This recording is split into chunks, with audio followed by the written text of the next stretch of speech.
এই guys welcome to my another mini blog. তো তোমরা কীরকম আছো? আশা করি সবাই খুব ভালো আছো, আর আমিও খুব ভালো আছি। তো আজকে ছিল নাগপঞ্চমী, তো তার জন্য তো আমাদের করে প্রতি বছরই ঘট বসানো হয়। তো এজ ইউজুয়াল এবারও বসানো হয়েছে। আর এদিকে তো মাসি ফলমূল কেটে সব রেডি করছে পুজোর জন্য। আর ফল টল কাটার পর তো এদিকে দিদা ঘটও বসিয়ে দিয়েছে। আর আমরা এদিকে সব দাঁড়িয়ে মেটে জোগাড় এগুলো ঘন্টা এগুলো বাজাচ্ছি, ঠিক আছে।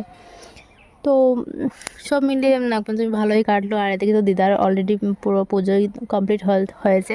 তো আজকে কার কার বাসাতে এরকম পুজো হচ্ছে, মানে আমাদের তো গর্ব ধারণা যে কার বাসাতে পুজো হচ্ছে অবশ্যই কমেন্টে বলবে। তো দেখতে পাচ্ছ পুজো অলমোস্ট আমাদের কমপ্লিট হয়ে গেছে। আর তারপর তো এদিকে একটু চা খেয়েছিলাম, কারণ অনেক মাথা ব্যথা করেছিল, আর সাথে গরম তো ছিলই।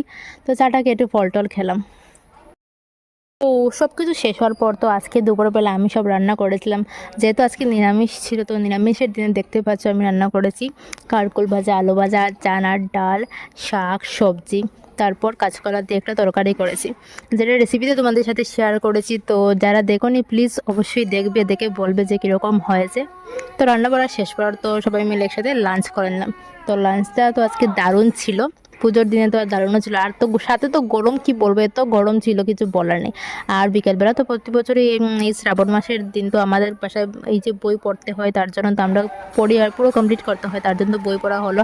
আর দুপুরে এত গরম ছিল, আর বিকালবেলা দেখতে পাচ্ছ কি বৃষ্টি নিয়ে চলে আসলো, খুব ভালো লাগলো বৃষ্টি মজা সব একসাথে। আর এদিকে তো আজকে বিকালবেলা বনু এসেছিলো, তো আমার দারুণ মজা, সব দিকেই মজা। তো বনু এসেছিলো, আর সন্ধ্যাবেলা খেয়েছিলাম লুচি আর ঘুগনি। তো চলো আজকের ব্লগটা কীরকম লাগলো অবশ্যই কমেন্টে বলবে। দেখা হচ্ছে নেক্সট ব্লগে, ততক্ষণের জন্য টাটা।